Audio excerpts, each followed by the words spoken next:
भाई से भाई लड़े, भाई से भाई लड़े, लड़ौले पड़ोस बा, मनही के पड़ी की, मनही के पड़ी की, समय के दोष बा, मनही के पड़ी की, समय के दोष बा, मनही के पड़ी की।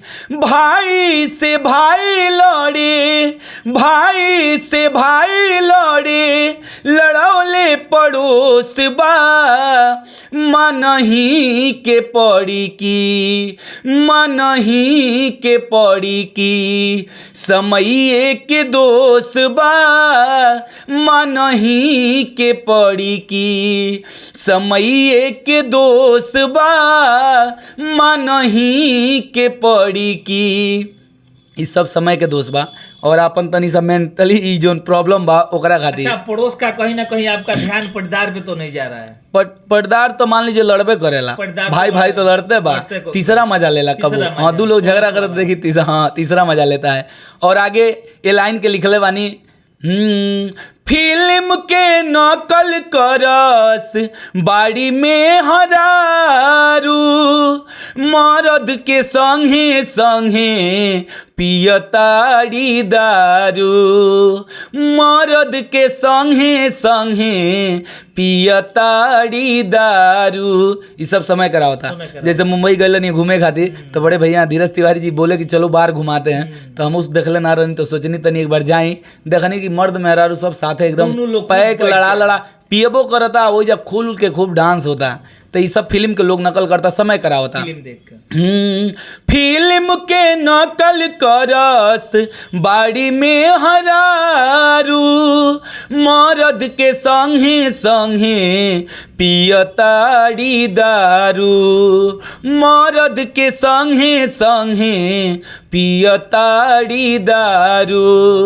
बापू संगे बेटा पी के, बापू संगे बेटा पी के, देख बेहोश बा, मनही के पड़ी की, मनही के पड़ी की, समय के दोष बा, मनही के पड़ी की, समय के दोष बा, मनही के पड़ी की।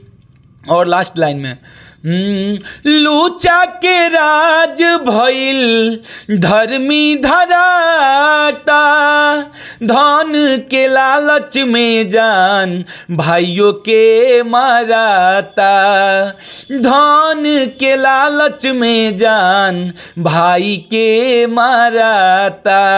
लूचा के राज भइल, बदमाशन से सब लोग डराता और धन के लालच में भाई भाई मर जाते हैं। अक्सर रोज न्यूज पे देखा तो कब कि हे भाई के कुदारी से हऊ काट दलस, टंगली से हई काट दलस, लाठी से मरलस, भाई मर गए, जबकि जमीन जायदाद सब यही जा रहा जाता, आदमी मर जा रहा है जी।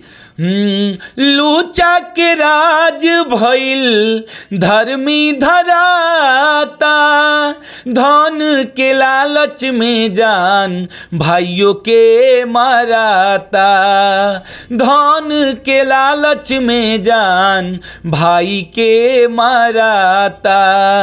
संगम प्रेम राजा देखी, संगम प्रेम राजा देखी, सदमा से बेहोश बा, मनही के पड़ी की, मनही के पड़ी की, समय के दोष बा, मनही के पड़ी की, समय के दोष बा, मनही के पड़ी की, समय के दोष बा, मनही के पड़ी की।